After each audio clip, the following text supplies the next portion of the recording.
Mabuhay Pilipinas! Maligayang pagbabalik dito sa aking channel, pero kung bago ka lang, pasuyo ng like and subscribe. Salamat agad. Mga kababayan, ngayong araw ng Martes, February 6, 2024, asahan na po natin ang mainit o maalinsangang panahon. Yan po ay dulot po ng easterlies. Wala na pong hanging amihan na siyang nagpapalamig ng ating panahon.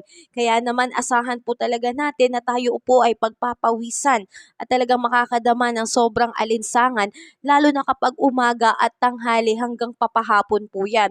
Samantalang paggabi po ay hindi naman po ganun kainit, pero makakadama pa rin tayo ng medyo alinsangan po paggabi at kaunti lamang po ang tsansa ng pagkakaroon po ng ulan.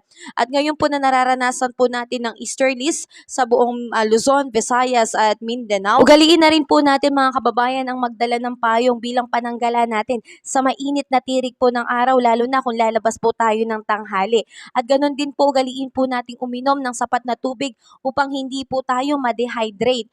At kung tayo po ay may mga mini fan o pamaypay, ay dalhin din po natin upang tayo po ay makadama ng medyo malamig-lamig. So ang aasahan po natin mga kababayan na dito po sa atin sa Luzon ay magkakaroon po ng maaliwalas na panahon po.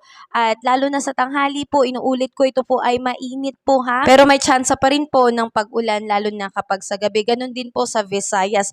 Pero dito po sa Davao ay magkakaroon po ng maulap na papawri na meron pong kalat-kalat po na pag-ulan. Dahil nga po yan sa epekto naman po ng trough ng LPA na nasa labas po ng ating bansa. Ito po ay minomonitor natin mga kababayan kung papasok po sa Philippine Area of Responsibility, na kapag pumasok po, ito nga po yung magiging unang bagyo natin ngayong taon na tatawagin pong Aghon. So antabayanan po natin yan, lagi po tayo maging updated. Samantalang wala pa rin pong nakataas na gale warning signal sa ating mga baybayin, kaya napakaligtas at mapayapa po ang alon sa karagatan, kaya ang ating mga mangingisda ay malaya pong pumalaot.